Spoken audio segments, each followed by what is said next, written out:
அந்த சாதிகள் தங்களுக்குள்ள பொண்ணு கொடுத்து பொண்ணெல்லாம் எடுத்துக்காது. இங்கே எல்லாமே சாதிகமாக தான் இருக்கும். தமிழர்னு சொல்லிட்டு ஒரு சாதி இன்னொரு சாதியில் கொடுத்துருவீங்களா, எடுத்துருவீங்களா? அப்படி இல்லை இல்லை. ஆமாம். அப்போ இது எல்லாமே சாதிய பண்பாடுகளாக உள்ளுக்குள்ளே இருக்கக்கூடிய சின்ன சின்ன எலமெண்ட் அது. ஓகே, புரியுங்களா? இது ஒரு பெரிய கல்ச்சரோட தன்னை இணைச்சிக்கும் அது. இரண்டாவதுங்க, நீங்கள் என்ன முறையில் கல்வி கற்கிறீங்க, என்ன முறையில் தொழில் செய்கிறீங்க, எந்த மொழியில் தொழில் செய்கிறீங்க, எந்த மொழியில் கல்வி கற்கிறீங்க, எந்த மொழியில் உரையாடுறீங்க அப்படிங்கிறதா முடிவு செய்யுது. ஓகே, எந்த மொழியின் வழியாக உங்கள் கலை இலக்கியங்கள் அறிமுகமாகுது. நீங்கள் தெலுங்கு பேசக்கூடிய சொல்லவங்களா இருக்கக்கூடியவங்களோ, உருது பேசக்கூடியவங்களா சொல்லக்கூடியவங்களா இருக்கவங்களோ, உருது இலக்கியங்களை படிக்கிறாங்களா, இல்லை உருது சினிமாவை பார்க்குறாங்களா, அல்லது தெலுங்கு சினிமாவை பார்க்குறாங்களா, தெலுங்கு இலக்கியத்தை எடுத்துக்கிறாங்களா, அல்லது தெலுங்கு கட்சிக்குன்னு ஒரு கட்சியை உருவாக்கி ஓட்டு போடுறாங்களா? அப்படி இல்லை.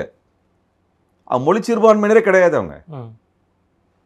புரியுங்களா? அவர்களுக்கும் அந்த நிலத்துக்கும் எந்த தொடர்பும் இல்லாமல் போய் ரொம்ப காலமாக இது மாதிரி உலகம் முழுக்க மைக்ரேஷன் நடந்துகிட்டே தான் இருக்கும். ஒரு ஊர்லேருந்து இன்னொரு ஊர் 200 கிலோமீட்டர் 300 கிலோமீட்டர் மைக்ரேட் ஆகிட்டே தான் இருப்பாங்க. அப்போ எல்லைப்புறத்தில் மைக்ரேட் ஆகக்கூடியவங்க, ஆட்சி பரப்பினால் மைக்ரேட் ஆகி வரக்கூடியவங்க. இப்போ நீங்கள் இவங்க தெலுங்கர்கள் இவர்கள்லாம் அதிகாரத்தை பிடிச்சிக்கிறாங்க, இவங்கெல்லாம் ஒழிச்சு கட்டணும், நிராகரிக்கணும் அப்படின்னா பிஜேபி என்ன சொல்லுது? முஸ்லீம்கள் இங்கே ஆட்சியை பிடிச்சிட்டாங்க. அதுக்கு முன்னாடி அவங்களுக்கு குப்தர் ஆட்சி இருந்தது, ஹர்ஷவர்தனர் ஆட்சி இருந்தது, அதுலலாம் இந்துக்களோட ஆட்சி இருந்தது.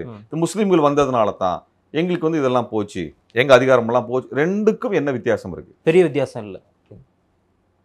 பெரிய வித்தியாசம் இல்லை. அவன் இந்த பொருளாதாரத்துறை நினைச்சிருக்கிறான், இங்கே தான் தொழில் பண்ணுறான், இங்கே தான் வேலை பார்க்குறான். இதே கவர்மெண்ட், நீ படிக்கிற அதே கவர்மெண்ட் ஸ்கூலில் தான் அவனும் படிக்கிறான். இங்கே நீ இப்போ எங்கே எந்த தொழிலில் எங்கே கடையில் எந்த மார்க்கெட்டில் நீ காய் விற்கிறியோ அதே மார்க்கெட்டில் தான் அவனும் காய் விற்கிறான். எந்த மளிகை கடையில் போய் ஜாமான் வாங்குற அதே மளிகை கடையில் அவனும் போய் ஜாமான் வாங்குறான். எல்லாருமே அப்படி தான் இருக்கிறான். அவன் சில தங்களை தனிமைப்படுத்தி கொள்ளக்கூடிய சமூகமாக அவன் இல்லை. இப்போ இங்கே தமிழ்நாட்டுக்குள்ளே மார்வாடி சமூகம் இருக்குது. அது ஏன் கேள்வி எழுப்புறோம் அப்படின்னா, அது தங்களை தனிமைப்படுத்தி தான் வச்சிருக்கு. இங்கே மார்வாடி சமூகம் இருக்கிறாங்க. அவர்கள் அவங்க பண்பாட்டோடும் அவங்க மொழியோடும், இன்னும் சொல்லப்போனால் அவங்க தங்குற வீடுலேருந்து எல்லாமே அவங்களுக்குள்ளே வச்சுக்கிறாங்க. திருமணங்கள்லேருந்து, தொழில்கள்லேருந்து, பொருளாதாரத்துலேருந்து தனிமைப்படுத்தி வச்சுக்கிறாங்க. ஆனாலும் கூட அவங்க ஆதிக்கத்தை நம்ம கேள்வி கேட்குறோம். பொருளாதார ஆதிக்கத்தை என்ன இடத்துல ஆதிக்கமாக இருக்குன்னா, அவன் தொழில் பண்ணுறதுல பிரச்சனை இல்லை, நீ தொழில் பண்ணாமல் நான் தான் தொழில் பண்ணுவேங்கிற ஒரு ஆதிக்கத்தை செலுத்தும் போது எதிர்கொள்கிறோம். ஓகே, அவங்க இதுலையும் கேள்வி கேட்குறீங்க. அவங்கள இந்த ஆதிக்கம் செலுத்தும் போது கேள்வி கேட்குறோம். ஓகே, ஆதிக்கமாக நீங்கள் இருந்து மற்றவங்களுடைய வாழ்வாதாரத்தை நீங்கள் அழிக்கும் பொழுது அல்லது ஆக்கிரமிக்கும் பொழுது தான் கேள்வி எழுப்புறோம். அரசியல் உரிமை என்பது வேற. ஓகே, புரியுதா? நீங்க எந்த பொருளாதாரம் நினைச்சுக்கிறீங்க, எந்த சமூக அரசியல் வாழ்க்கையோடு இணைச்சிக்கிறீங்கிறத பொறுத்து இருக்கு. உங்க பொருளாதார நலன் வேற எங்கேயோ வச்சிருக்கும் பொழுது பொருளாதாரத்தை இங்கே செஞ்சுக்கிறீங்க, ஆனால் நீங்க வேறொரு தளத்தில் வேலை செய்யும் பொழுது, அரசியல் நலனோடு வேலை செய்யும் பொழுது அது கேள்வி வைக்க வேண்டிய இடம் நிற்குது. அது வேற. ஓகே, இங்கே காலங்காலமாக குடியிருந்த மக்கள், சரிங்களா? இப்போ குஜராத்லேருந்து இங்கே வந்திருக்கிறாங்க, சௌராஷ்டிராக்கள், மகாராஷ்டிராலேருந்து வந்தவங்க இங்கே இருக்கிறாங்க, சரிங்களா? கர்நாடகாவிலேருந்து வந்தவங்க இருக்கிறாங்க, ஆந்திராவிலேருந்து வந்தவங்க இருக்கிறாங்க. இப்படி எல்லா தரப்புலேருந்து வந்தவங்க இங்கேயே இதே கிராம வாழ்க்கையோடு, இதே பொருளாதார வாழ்க்கையோடு, சமூக வாழ்க்கையோடு இணைஞ்சு போன ஒருத்தர். ஆமாம், சரிங்களா? அப்போ அப்படிப்பட்ட ஒரு கட்டமைப்புக்குள்ளார வந்தவங்களை இந்த மக்களாகத்தான் பார்ப்பார்கள். அவங்களும் தமிழ் தேசிய மக்கள் தான். ஓகே, புரியுதுங்களா? நீங்கள் ஃப்ரான்ஸ்குள்ளே எடுத்துட்டிங்கன்னா, ஃப்ரான்ஸுக்குள்ளார பூர்வீக மொழி பேசக்கூடிய ஆட்கள் இருந்துக்கிறார். எல்லாமே பிரெஞ்சு மொழி பேசுகிறவங்கலாம் கிடையாது. அங்கே பல பண்பாட்டுகளோடும் சேர்ந்த ஒரு கூட்டுக்கலவையான ஒன்று தான். அதோடு தான் ஒரு தேசிய இனம் உருவாகிறது. பட் ஒரு தேசிய இனம் என்பது அது நிறைய பேச வேண்டியிருக்குது, விவாதிக்க வேண்டியிருக்குது. ஒரு தேசிய இனம் என்பது அந்த நிலப்பரப்போடு நீண்ட காலமாக தொடர்புடைய ஒரு வரலாற்று போக்கூடிய மக்கள். அவங்க ஒரே மொழி பேசினாலும் அது ஒரு மொழி பேசுகின்ற தேசிய இன மக்கள், அல்லது பல மொழி பேசக்கூடியவங்க ஆனால் அதே தேசத்துக்குள்ளே இருக்கக்கூடியவர்கள். இப்போ சுவிட்சர்லாந்து எடுத்துக்கலாம், இத்தாலியன் மொழி பேசக்கூடியவங்க இருக்கிறாங்க, பிரெஞ்சு மொழி பேசுகிறவங்க இருக்காங்க, டச்சு மொழி பேசுகிறவங்க இருக்கிறாங்க, இந்த ஜெர்மன் மொழி பேசக்கூடியவங்க இருக்கிறாங்க, சரிங்களா? அல்லது அந்த நாட்டினோட பூர்வீக மொழி பேசுவாங்க, ஆனால் அவங்க சுவிஸ் தேசிய இனமாக நிற்கிறார்கள். தேசிய இனமாக பேசுவது வேறு. ஓகே, சரிங்களா? அப்போ இது நீங்கள் இந்த மாதிரி ஒரு எளிமையாக இது ஒரு அரசியலாக அறிவியலாக விவாதிக்க வேண்டிய ஒரு பொருளை போகிற போக்கில் இதெல்லாம் தெலுங்கு, அவன்லாம் இவன் தமிழனா இல்லையா அப்படின்னு பேசுகிற. அப்புறம் நீ தெலுங்குனா இல்லையானா நீ உன் சாதியை சொல்லு, தெலுங்குனா இல்லையா? நான் ஏன் எனக்கு சாதியை சொல்லணும்? சாதி சொன்னதுக்கப்புறம் நீ என்னத்தை நிரூபிக்க போகிற? ஓகே, சாதிக்கு படிநிலை இருக்குல்ல. ஆமாம், நான் பழங்குடி சாதியாக இருந்தால் நீ என்ன பண்ணிடுவேன்? என்ன நீ எங்கே நடத்துவ? நான் பட்டியல் சமூகமாக இருந்தால் எனக்கு என்ன மரியாதைங்க இருக்கும்? அல்லது மிக பிற்படுத்தப்பட்ட சாதியாக இருந்தால் அடுத்து நீ என்ன வைப்பேன்னு ஒரு படிநிலை இருக்குது இல்லை? ஆமாம். அப்படி இருக்கக்கூடிய இடத்துல நான் ஏன் சாதியை சொல்லணுங்கிற கேள்வி வருதா இல்லையா? கண்டிப்பாக. ஏன் அரசியல் கொள்கைக்கு நீ மரியாதை தர்றியா, அல்லது என் சாதிக்கு நீ மரியாதை தர்றியா?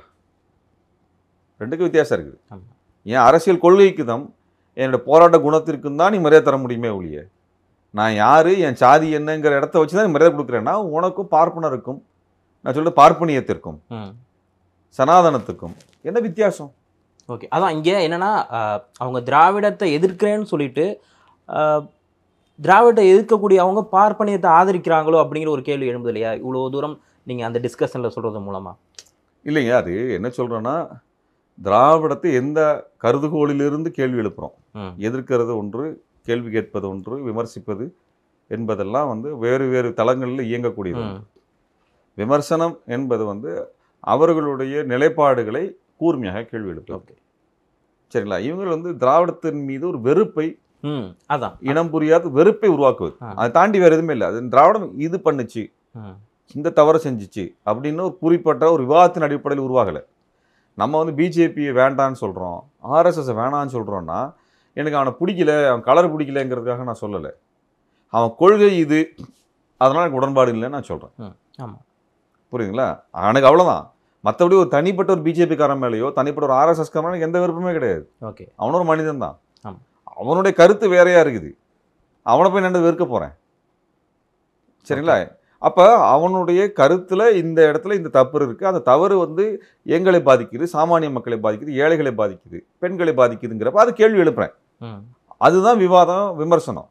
நீ பிஜேபிக்காரன் வெறுக்குன்னு நான் சொல்லலை, ஆர்எஸ்காரன் வெறுத்து ஒதுக்குங்க நம்ம சொல்றது இல்லை, பார்ப்பனர்களை வெறுத்து ஒதுக்குங்க நம்ம சொல்றதை சொல்ல போறதே கிடையாது. கருத்தியல் தான். கருத்தியெல்லாம் உன் கருத்துல தப்பு இருக்குது, மாத்திக்கோ. நீ மாத்திக்கிற வரைக்கும் நான் போராடுவேன் கூட. ஓகே, அது வேற. இவங்க சொல்றது பொத்தாம் பொதுவாக எப்படி அவர் இஸ்லாமியர்களை சொல்றானோ, சரிங்களா? எப்படி கிறிஸ்தவர்களை வந்து அவன் வந்து ஒரு கொச்சையான வார்த்தையில் பேசுவாங்க, இஸ்லாமியர்கள் ஒரு கொச்சையான வார்த்தையில் பேசுற மாதிரி இவர்கள் பேசுகிறார்கள். அந்த எல்லாத்துக்குமே அந்த தளத்தில் அதே மாதிரியான கருத்துக்களை சொல்லக்கூடியது. இப்போ திராவிடத்தினுடைய குறை நிறைகளை பேசலாம். எல்லா கருத்தியலுக்கும் குறை நிறைகள் உண்டு. அதற்கு குறை நிறைகளை விமர்சிப்பது என்பது எதுக்குன்னா அந்த படிநிலையிலிருந்து சரி செய்து அடுத்த நிலைக்கு போகுது. வரலாற்றை ஒரு காலகட்டத்தில் ஒன்று உருவாக்குறீங்க. நீங்கள் உங்களுக்கு 10 வயசில் போட்ட சட்டையா இப்போ 20 வயசில் போடுறோம் இல்லை. சட்டை போடுறதுங்கிறது மாற்றுறது இல்லை. ஆமாம், 10 வயசில் போட்ட சட்டை 20 வயசில் சட்டை பத்தாதுங்கிறக்க சட்டையை தூக்கி போட்டு சட்டையை போடாமல் போகிறீங்க? இல்லை இல்லை இல்லை. அப்போ தகுந்தவாறு மாறுறது ஒரு வரலாறுல நீங்க மாறி மாறி. இப்போ என்னோட தாத்தா காலத்துல இருந்ததுக்கும் வாழ்க்கை முறைக்கும் எனக்கும் வாழ்க்கை முறைக்கும் வேற. ஆமாம், என்னுடைய அப்பாவிற்கும் என்னுடைய மகளுக்குமான வாழ்க்கை முறையே வேற. கண்டிப்பா இதுல மாற்றம் இருக்குல்ல, இல்லைங்களா? இதுல வரக்கூடிய மாற்றத்தின் அடிப்படையில் உருவாக்கக்கூடிய விமர்சனங்களோ பற்றாக்குறைகளோ அதை நிரப்புவதற்கான விஷயத்தை சொல்லுங்க. இப்போ திராவிடம் இடஒதுக்கீட்டை கொண்டு வந்துச்சுங்க சண்டை போட்டு. சீமான் வேண்டான்னு சொல்லட்டும், திராவிடமே வேண்டான்றதில்ல, திராவிடமே தீதுன்னு அப்படி கோவப்பட்டு பேசல. சரிப்பா, இடஒதுக்கீட்டை வந்து இது திராவிடம் கொண்டு வந்துச்சு, பெரியார் தந்தை பெரியார் சண்டை போட்டு நீ கொண்டு வந்தார்ல, வேணான்னு சொல்ல முடியுதான் பார்ப்போம். சொல்லட்டுமே வெளிப்படையா. இந்த கேள்வியை ஒரு பத்திரிகையால் கேட்க மாட்டேங்கிறாங்க. அப்போ திராவிடம் இடஒதுக்கீட்டை கொண்டு வந்துச்சு, இடஒதுக்கீடு வேணான்னு சொல்லுங்களேன். வெளிப்படையாக சொல்ல முடியுமா? தமிழ்நாட்டில் சொல்லிட முடியுமா? இல்லை. சரியா? அவங்களுக்கு வந்து இந்தி வேண்டான்னு சொல்லி போராட்டம் நடந்துச்சு. நீ இந்திய போராட்டம் நடத்திருக்கீங்களா?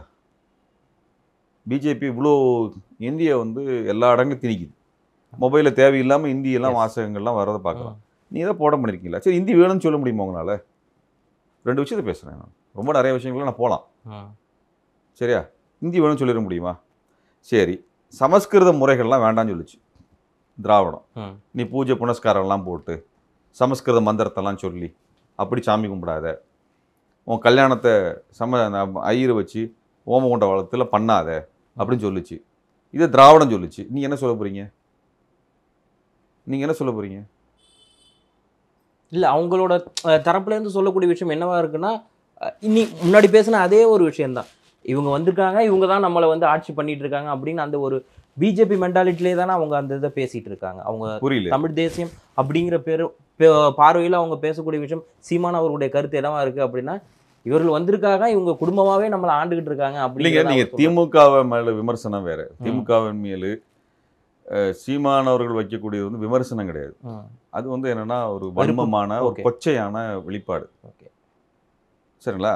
நீங்க ஆட்சி அதிகாரத்தில் அவர்கள் செய்யக்கூடிய தவறுகள், கொள்கை ரீதியான தவறுகளை கூர்மையான அரசியலாக சொல்லுங்க. நாங்க சொல்லியிருக்கிறோம், எல்லா இடங்களையும் சொல்றோம், எல்லா இடங்களையும் விமர்சிக்கிறோம். நீங்கள் அவங்க திராவிட மாடல்னு சொல்கிறது நாங்கள் நிராகரிக்கிறோம். அது வந்து திமுக மாடல்ன்ற சொல்கிறோம். ஓகே, இது திராவிட மாடல் அல்ல என்பதை நாங்கள் சொல்கிறோம். திராவிட மாடல் என்பது வேறு, நீங்கள் சொல்லக்கூடிய விஷயங்கள் வேறு அப்படின்னா ஒரு விவாதத்தை வைக்கிறோம். ஓகே, சரிங்களா? இது பெரியாரினுடைய முழுமையான கருதுகோள் இல்லைன்னு ஒரு விவாதத்தை வைக்கிறோம். ஓகே, சரி, அதுக்கு பதிலை நாங்கள் எதிர்பார்க்குறோம், நடவடிக்கை எதிர்பார்க்குறோம். அப்படி தான் சொல்லியிருக்காரு அவர். இல்லை, அதை சொல்லுங்கள். எங்களுக்கு திமுகவின் மீதான விமர்சனம் என்பது அரசியலாக இருக்குது. அதுக்கு மாற்ற நாங்கள் தமிழ் தேசியமாக பேசுகிறோம். ஓகே, புரியுதுங்களா? அந்த இடத்துல இருந்து தான் அதை நம்ம பேச முடியும். இப்போ திராவிடத்துக்கு என்று இருக்கக்கூடிய செயல்பாட்டு முறைகள், அதற்கு அடுத்த கட்டமாக எது தேவைப்படுகிறது, அதை உள்ளெடுக்கக்கூடிய பார்வை வேண்டும் என்று முன்வைக்கிறோம். பல அறிஞர்கள், ஐயா தோ பரமசிவன் அவர்கள், நெடுஞ்செழியன் அவர்கள் எவ்வளோ விஷயங்களை பெரியாருக்கு பிறகான காலகட்டத்தில் எழுதியிருக்கிறாங்க. திராவிடத்தினுடைய அடுத்த கட்ட அரசியல் குறித்து எழுதியிருக்கிறாங்க. நீங்கள் நெடுஞ்செழியனை நாம் தமிழர் கொண்டாடுவாங்க, பேராசிரியர் நெடுஞ்செழியனை. பேராசிரியர் தோப்பாவை நாம் தமிழர் கொண்டாடுவாங்க. ஆனால் 2 பேருமே பெரியாரிஸ்ட்டு, 2 பேருமே திராவிட இயக்கத்தை சேர்ந்தவங்க. ஐயா ஆணைமுத்துவை கொண்டாடுவாங்க, வணக்கம் செலுத்துவாங்க. அவர் பெரியாரிஸ்ட்டு, தீவிர பெரியாரியவாதி, பெரியாரிய இயக்கத்தை நடத்தினவர், கட்டமைச்சவர். அப்போ நீங்கள் என்ன பண்ணுறீங்கன்னா, திராவிட இயக்கத்தை சார்ந்தவருடைய எல்லாத்தையும் நான் பெரியாரை தவிர எல்லாத்தையும் நான் கொண்டாடுவேன். சரிங்களா? பெரியாருடைய தொண்டர்கள் எல்லாத்தையும் நான் கொண்டாடுவேன், திராவிடத்தினுடைய செயல்பாட்டாளர் எல்லாத்தையும் கொண்டாடுவேன். ஆனால் எனக்கு திராவிடம் பிடிக்காது அப்படின்றப்ப யாரை ஏமாத்துறாருன்னா அவருடைய தொண்டர்களை ஏமாத்துறாரு. புரியல? இதையெல்லாம் உருவாக்குனது யார்? நீ தமிழர்களுடைய பூர்வீக நம்பிக்கை, மதம், சமயம் என்பது ஆசிவகம் பேசிய நிரூபி காட்டிய பேராசிரியர் நெடுஞ்செழியன் அவர்கள். அவர் புத்தகத்தை முதல்வர் ஸ்டாலின் தான் கடைசியில் நம்ம இறுதியாக அவருடைய இறுதி காலத்துக்கு முன்பாக அவர் தான் வெளியிடுறாரு. அதை அந்த காலத்தில் அந்த ஆசிவன்ற கருத்தியல் சொன்னதுக்காகவே 3 ஆண்டு சிறைக்கு போனவர். ஓகே, பேராசிரியர் நெடுஞ்செழியன் இல்லைங்களா? அப்படிப்பட்ட ஒருத்தர். அவர் பெரியாரிய இயக்கவாதி, திராவிட இயக்கவாதி. சரிங்களா? அவர் திராவிடம் என்பது என்ன கொடையை இந்திய அரசுக்கு, இந்திய அளவிலே மக்களுக்கு கொடுத்தது என்பதை எழுதியவர், புத்தகமாக ஆவணமாக எழுதியவர். அவர் நெடுஞ்செழியன் எடுத்துக்குவாங்க, ஆசிவகத்தை எடுத்துக்குவாங்க, எல்லாத்தையும் பேசுவாங்க. ஆனால் நான் திராவிடத்தை பண்ண மாட்டேன். எவ்வளோ பித்தலாட்டம் அது.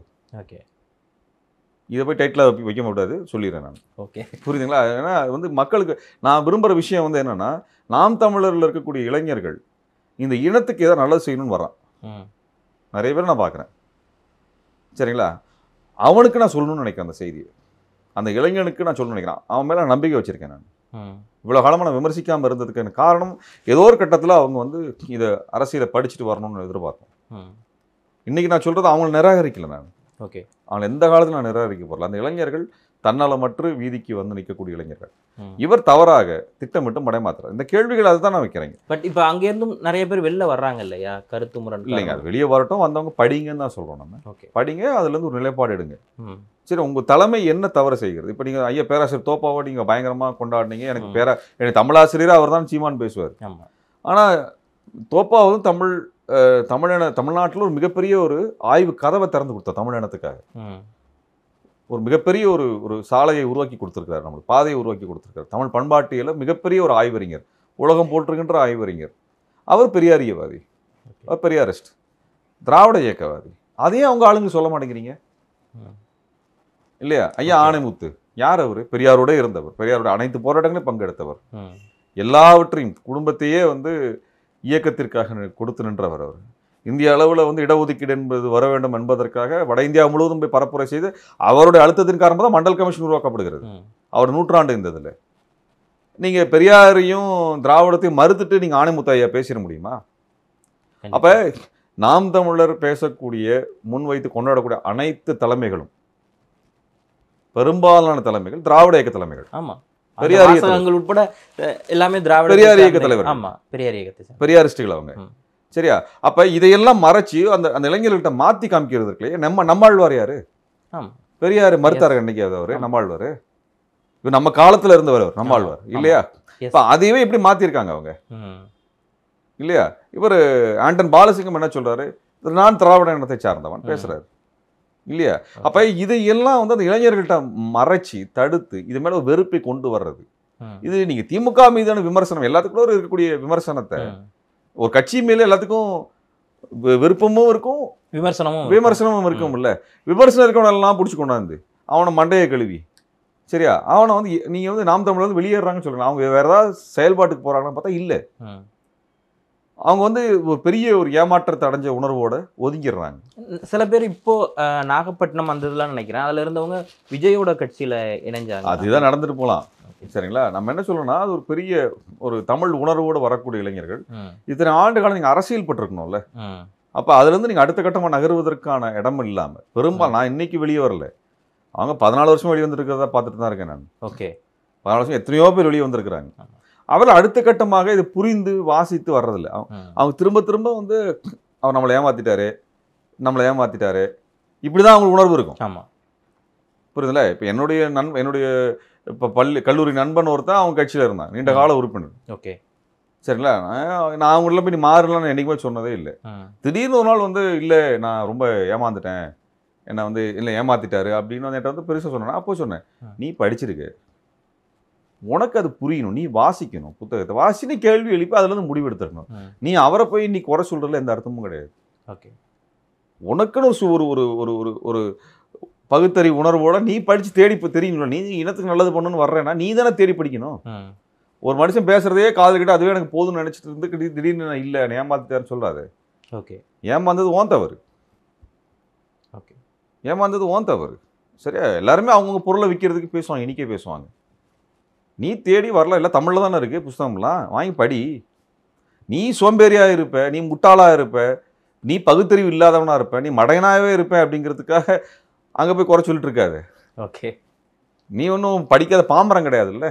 ஓகே. அப்போ நம்ம வந்து அந்த அந்த இளைஞர்கிட்ட சொல்ல விரும்புகிற விஷயம், நீ போய் உன் வரலாறு தேடு, இது எங்கே இருக்குன்னு. அவர் ஏதோ திராவிடம்னா தீது அப்படி இப்படின்னு சொல்லி மண்டை எல்லாமே தெலுங்கா இருப்பார், இங்கே தெலுங்கா இருக்காங்க, இதே மாதிரி எல்லா ஜாதிக்கும் சொல்ல முடியும். பார் இந்த ஜாதி பார் எல்லா இடத்துலையும் இருக்கிறான். எல்லா சமூகத்திலிருந்தும் எல்லா பொறுப்புகளுக்கும் வந்த ஆட்கள் இருக்க தானே செய்கிறாங்க. இருக்காங்களா இல்லையா? ஆமாம். அப்போ அதை காமிச்சு இது ஒரு சமூகத்தை மட்டும் எதிரியாக காமிக்க தான் முடியும். ஓகே. இல்லையா? அப்படி வந்து பார்க்க முடியாது. சமூகத்தை எல்லாரும் எல்லா இடத்துக்கும் வர தான் செய்கிறாங்க, எல்லா இடத்துல இருக்க தான் செய்கிறாங்க. ஓகே. சரிங்களா? அப்போ அவங்க வந்து இது குறிப்பிட்ட ஒரு சமூகத்தை மட்டுமே எதிரியாக காட்டுவது என்பது அவங்க வந்து அதுக்கான ஆதாரங்கள் எதுவும் கொடுக்கறது இல்லை. இப்போ நீங்கள் வந்து பார்ப்பன எல்லா இடத்துலையும் இருக்கிறாங்கன்னா இன்றைக்கு வரைக்கும் டேட்டா இருக்கு நம்மகிட்ட. உயர் நீதிமன்றத்தில் எத்தனை நீதிபதிகள், உச்ச நீதிமன்றத்தில் எத்தனை நீதிபதிகள், வெளியுறவுத்துறை செயலாளர்கள் எவ்வளோ பேர் இருக்கிறாங்க, அரசு செயலாளர்கள் எவ்வளோ பேர் இருக்காங்க, ஐபிஎஸ் அதிகாரி எவ்வளோ பேர் இருக்காங்க, ஊடகத்தை எவ்வளோ பேர் எடிட்டர்ஸாக இருக்காங்க, ரெக்கார்டு இருக்குது. ரெக்கார்டு வைங்க, முடியுமான்னு பார்ப்போம். சும்மா மேடல் ஏறி இப்படி பேசிட்டு இருக்கிறதுக்கு இல்லையா? இது வந்து என்னென்னா ஒரு ஒரு ஆர்எஸ்எஸ்னுடைய ஒரு சமூகத்தை எந்த விதமான ஆதாரங்கள் இல்லாமல், ஒரு ஆய்வுகள் இல்லாமல் அவங்கள எதிரியாகவே மொத்தமாக மாற்றிடுறது. ஓகே. இது வந்து என்னாச்சுன்னா, அவர் வந்து ஈழத்துக்காக பேசின அந்த ஆரம்ப கட்டத்தில் வந்து இவர் சொல்லக்கூடிய யாரெல்லாம் எதிரியாக சொல்கிறாரோ அந்த சமூகத்தில் இருந்தெல்லாம் போய் சேர்ந்தாங்க அவர்கிட்ட. ஆமாம், எல்லாருமே போய் சேர்ந்தாங்க. ஆமாம். அவங்கெல்லாம் இவர் பேசுகிறத பார்த்து வெறுத்து வெளியே வந்துட்டாங்க. இப்போ நீங்கள் அவன் என்ன பண்ணுறாங்க, எதிர்நிலை போய் தள்ளுவீங்க. அப்புறம் எதிர்நிலை தள்ளுனதுக்கப்புறம் என்ன பண்ணுவீங்க, பார்த்தியா எதிரி ஆகிட்டான் பார்த்தியான்னு சொல்லுவீங்க. ஓகே. இது தனி பண்ணிட்டு இருக்கிறீங்க இவ்வளோ காலமாக. நீங்கள் செய்யக்கூடிய அரசியல் எல்லை வந்து அதை தானே சொன்னேன், பெரியாரிஸ்டுகள் எல்லாருமே சேர்ந்து தான் உருவாக்குறாங்க. ஓகே. சரிங்களா? பெரியாரிஸ்டுகள் வந்து 2019 தேர்தலில் திமுகவை ஆதரிக்கலை, 11 திமுகவை ஆதரிக்கவில்லை, 14 திமுகவை ஆதரிக்கவில்லை, 16 திமுகவை ஆதரிக்கவில்லை. ஆனால் இந்த காலகட்டத்தில் நீங்கள் என்ன பண்ணீங்க, பெரியாரிஸ்டுகள் இழிவுபடுத்துறது, கொச்சப்படுத்துறது, அவங்கள வந்து அவங்களுடைய ஈகங்களெல்லாம் இழிவுபடுத்துறது, சரிங்களா, அவங்களெல்லாம் முத்திர குத்துறதுன்ற அரசியல். உங்களை யார் எடுத்துக்கொண்டு அந்த இடத்துல உட்கார வச்சு ஒரு கட்சியை உருவாக்கி கொடுத்தாங்களோ அவங்களையெல்லாம் இழிவுபடுத்தி அவங்கள ஒதுக்கி அவங்க நிராகரித்து நீ பிஜேபியோட போய் நிற்கிறது, பொன்னாரோட போய் நிற்கிறது, தமிழிசையோட போய் நிற்கிறது, ஆர்எஸ்எஸ்காரனோட போய் கொஞ்சம் கொலாவுறது, இது எல்லாம் பார்த்துட்டே தான் இருந்தாங்க அவங்க. அப்புறம் 2019 தேர்தல் வருகிறது. அன்றைக்கு வந்து இது குறித்தான ஒரு யோசனை எல்லாத்துக்கும் வர ஆரம்பிக்குது. நம்ம இதுக்கப்புறமும் இப்படி ஒரு நம்ம ஒரு தமிழ்நாட்டில் பிஜேபியோட வளர்ச்சி நிலை, மோடி வளர்றாரு, மோடிக்கு எதிராக நீங்கள் பஞ்சு டயலாக் பேசுகிறீங்க, ப்ரெஸ் மீட்டில் மோடிக்கு எதிராக பேசுகிறீங்க, போராட்டங்கள் எதுவும் இல்லை. இங்கே ஆளுநர் வந்து திருவள்ளுவருக்கு காவி சட்டையை போட்டு விட்றாரு. எத்தனையோ அமைப்புகள் நாங்கள் எல்லாருமே போராட்டம் நடத்திருக்கோம், முற்றுகை போராட்டம் நடத்திருக்கோம், கைது பண்ணியிருக்கோம், வழக்கு வாங்கியிருக்கிறோம். அவர் எதையும் பண்ணினதில்லை. ஓகே. பேசுவார், நல்லா பேசுகிறோன்னு நின்றுட்டு போயிட்டார். இப்படி அவங்க பண்ணக்கூடிய அத்தனை திணிப்புகளுக்கு எல்லாமே அப்படி மேலோட்டமாக பேசிட்டு போகிறது. ஏன் அவர் இஸ்லாமியர்களுக்கு சிஏக்கு எதிராக படம் பண்ணாங்க. நான் 50, 60 கூட்டங்கள் நான் நேரடியாக பங்கெடுத்து பேசியிருக்கிறேன். இன்றைக்கி எனக்கு 6-7 வழக்குகள் அது மேலே இருக்குது. ஓகே. சரிங்களா? எங்கள் அமைப்பு சார்பாகவே தோழர் பிரவீன் நான் 2 பேரும் சேர்ந்து நாங்கள் பேசின கூட்டங்கள் 70-80 கூட்டங்கள் நாங்கள் பேசியிருக்கிறோம். அங்கெல்லாம் அவர் வந்ததில்லை. அவர் வந்து சொல்கிறதெல்லாம் உண்மை இல்லை. ஓகே. சிஏ போராட்டங்களை கட்டமைச்சு நடத்தியவர்கள் இஸ்லாமிய அமைப்புகள். அவர்கள் தான் நடத்தினாங்க. ம். இவர் எங்கே போய் நடத்தினார்? அடையாளமாக ஒரு இடத்துல போராட்டம் நடத்திக்கலாம், ஒரு இடத்துல போய் நின்று பேசிட்டு போயிருந்தாங்க. எத்தனை போராட்டம் வந்து நான் 70 இடங்கள் 80 இடங்கள் எங்கள் அமைப்பு பேசின இடங்கள், நான் 60 இடங்கள் பேசின பேர் பட்டியலோட சொல்லுவேன். நான் பேர் பட்டியலோட சொல்லுவேன். எனக்கு வழக்கு இருக்குது, எத்தனை போராட்டங்கள் பங்கெடுத்தவங்கிற வழக்கு எங்களுக்கு இருக்குது. அவர் அப்படிலாம் வந்து நின்றுலாம் வந்து பேசலை. அவர் சும்மா அப்படி யார் கேள்வி கேட்குற ஆள் இல்லைல்ல, அதனால் அப்படி பேசிட்டு போகிறார். அப்போ நம்ம இந்த இளைஞர்களுக்கு சொல்கிறது என்னன்னா, ஒரு தவறான அரசியலுக்குள்ளே போயிரு. யாராக இருந்தாலுமே, நீங்கள் திமுகவாக இருந்தாலுமே கூட, அதிமுகவாக இருந்தாலும் கூட, உங்கள் தலைமை என்ன செய்கிறது என்பதை சுயமாக வாசித்து பாருங்கள், படித்து பாருங்கள், கேள்வி கேளுங்க. அப்போ தான் அந்த அரசியல் கட்சிகளுக்குள்ள ஜனநாயகம் என்பது வரும். நாங்கள் நாம் தமிழரை விமர்சிப்போம், அதிமுக விமர்சிக்கிறோம், திமுக விமர்சிக்கிறோம், காங்கிரஸ் விமர்சிக்கிறோம், பிஜேபி விமர்சிக்கிறோம். காரணம் என்னவென்றால் இவர்கள் செய்யக்கூடிய தவறுகளை அந்த கட்சிக்கும் சொல்லணும், மக்களுக்கும் சொல்லணும். அப்போ அந்த கட்சிகள் தவறுகளை திருத்திக்கணும், மக்களுக்கு வந்து எது தவறுன்னு புரியணும். இவ்வளோதான் அதனுடைய அரசியல். சரிங்களா? அப்போ அதைத்தான் அந்த இளைஞர்கள், நாம் தமிழர் கட்சியில் இருக்கக்கூடிய இளைஞர்கள் அதை புரிஞ்சுக்கோங்க. அவர் சொல்ல, நான் ஜனநாயகமாக இருக்க மாட்டேன், அன்பான சர்வாதிகாரம். இதுவே தேர்தல் என்பது ஜனநாயக அமைப்பு. இவர் சொல்கிற மாதிரி நான் எடுக்கிற முடிவு தான் கட்சியின் முடிவுன்னு சொல்லி இவர் வந்து தேர்தல் கட்சி பதிவு செய்யறதுல எழுதியிருந்தாருனால் கட்சியை பதிவு செஞ்சிருக்க மாட்டேன், நிராகரிச்சிருப்பாங்க. கட்சி பதிவாக இருக்காது. அதை பொதுக்குழு முடிவெடுக்கட்டும், செயற்குழு முடிவெடுக்கட்டும், அந்த அடிப்படையில் தான் பண்ணுவோம்னு சொல்லி எழுதி தருவாங்க. அப்படி எழுதி கொடுத்தால்தான் நீங்கள் வந்து தேர்தல் கமிஷனே உங்களது ஒத்துக்கும். ஒருத்தர் மேலே நடவடிக்கை எடுக்கணும்னா அதுக்கான விதிமுறைகள் இருக்குது, எல்லாரும் சேர்ந்து விசாரணை கமிஷன் போட்டு பண்ணணும். அப்படி அன்பான சர்வாதிகாரம்லாம் எங்கேயும் அப்படிலாம் இல்லை. அப்புறம் எதுக்கு கட்சியில் அவங்களாம் மற்றவங்களாம் முட்டா போயிடலாம், இல்லை குழந்தைங்களா, அவங்க உண்மை தெரியாதவங்களா? அதனால் நீங்கள் உங்கள் தலைவரை கேள்வி கேட்குறதா இருந்தாலுமே அறிவியல் பூர்வமாக கேளுங்க. அவரை போய் மறுபடியும் கொச்சியா இழிவா அங்கே வெளியே வர கொடுங்க பேசுறது இல்லாம், அது நாங்கள் உடன்பாடு கிடையாது. அதனால அறிவியல் பூர்வமாக கேளுங்க, ஒரு நாகரிகமாக பேசுங்க. அது யாராக இருந்தாலுமே நாகரிகமாக வந்து பேசுங்க, கோபப்படுறது வேறு. இப்போ நீங்கள் சொல்லிங்க, ஏன்னா முன்னாடி சொல்லியிருந்தப்போ அந்த கலைக்கும் அரசியலுக்குமான தொடர்பு ரொம்ப நெருக்கமாக இருக்குது அப்படின்னு சொல்கிறப்போ, கலைத்துறையிலேருந்து இப்போ மறுபடியும் நிறைய பேர் அரசியலுக்கு வர்றாங்க. விஜயும் வந்திருக்காரு, அதுக்கு நிறைய பேர் எதிர்வினை பெருசாக சொல்ல, ஆனால் பயங்கரமாக சீமானவர்களும் அதுக்கு பேசின அந்த விவகாரம் ரொம்ப ரொம்ப ஹாட்டாக இருந்துச்சு. அது ஏன் இப்போ திடீர்னு, ஏன்னா திமுகவில் இருக்கவங்க எல்லாருமே அதை பற்றி வேணாம் அப்படின்னு சொல்லி அதை வேணாம் அப்படின்னு சொல்லிட்டு அதை போயிறாங்க. இல்லை வரட்டும், வர்றப்ப பார்த்துக்கலாம், எலெக்ஷன் வர்றப்ப பார்த்துக்கலாம் அப்படின்னு சொல்லி அதை ஒரு நாகரிகத்தோடு அதை வந்து கடந்து போனாங்க. திடீர்னு பார்த்தா ஒரு மேடையில் போட்டு தம்பின்னு சொல்லிட்டு திடீர்னு இப்போ வேற மாதிரி, இல்லை தம்பி இதெல்லாம் கிடையாது அப்படின்னு சொல்லி அந்த பேசுகிற ஒரு விதம் இருக்கு இல்லையா? ஸோ அதை எப்படி சார் பார்க்குறீங்க? அந்த ஒரு அது நான் என்ன சொல்கிறது அதை பற்றி, அதை அவர் தான் பேசணும். ஒரு அரசியலில் எல்லோரும் வருவாங்க, அவங்க கருத்துக்களை பேசுவாங்க. அது உங்களுடைய விமர்சனங்களை சொல்லுவதற்கென்று முறை இருக்குது, ஒத்து வெளிப்படுத்துகிறாங்க. அவர் முறையில் வெளிப்படுத்துகிறதா நான் வந்து பார்க்குறேன். அதில் அப்படி தான் நான் வந்து பார்க்க முடியும். ஓகே, விஜயனுடைய இந்த அரசியல் இதை நீங்கள் எப்படி சார் பார்க்குறீங்க? முதற்கட்டமாக இந்த வந்திருக்கிறாங்க, இப்போ ஒரு அறிக்கைகள் கொடுத்துருக்குறாங்க. அரசியல் அவங்க இயங்கும் பொழுது தாங்க அதை முடிவெடுக்க முடியும். இன்ன வரைக்கும் அரசியல் இயங்கணும், இப்போ தானே ஒரு அறிமுகப்படுத்தியிருக்கிறாங்க, கட்சி அறிமுகப்படுத்திருக்காங்க, அறிக்கைகள் கொடுத்துருக்குறாங்க. நாங்கள் நாம் தமிழர் கூட 15 வருடமாக நாங்கள் வந்து ஏதோ இடத்துல மாறிடுவாங்கன்னு தான் பார்த்தோம், தலைமை வந்து மாறிடும்னு பார்த்தோம். 2014 வரைக்கும் நான் அவர்கிட்ட நேரடியாக போய் பல முறை பேசி பார்த்துருக்கோம். தமிழ்நாட்டில் ஒரு ஜனநாயகமாக அமைப்பாக எல்லாரும் சேர்ந்து வருவோம், தமிழினம் பெரிய நெருக்கடியில் இருக்குது, எல்லாம் ஒன்றா நிற்போம்னு சொல்லி பார்த்தோம். இல்லை, அப்புறம் இன்றைக்கி பேச வேண்டிய நிலைமையில் அவர் அந்த இடத்த உருவாக்கிட்டார். அதனால் விமர்சனம் பண்ணுறோம். தமிழ்நாட்டுக்குள்ளே நாங்கள் யாரையுமே வந்து ஒரு எதிரியாக போய் நிறுத்தணும்னு எந்த மாநில கட்சியும் நாங்கள் பார்த்ததில்லை.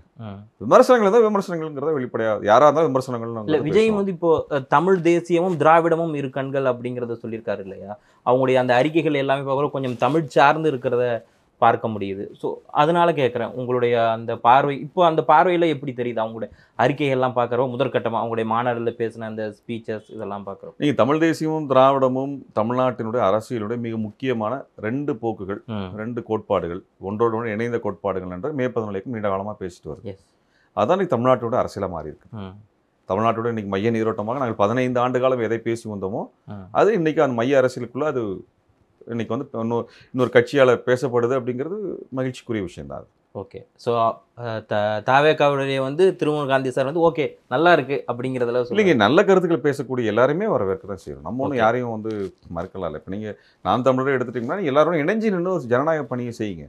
இல்லை, ஏன்னா நீங்கள் இதுக்கு முன்னாடி சொன்னீங்க இல்லையா, நம்மளாம் ஒன்று சேர்ந்து பயணிப்போம் அப்படிங்கிற ஒரு வெயிட் பண்ணீங்க இல்லையா? உங்களுக்கு இப்போ வரைக்கும் இருக்கும் இல்லையா?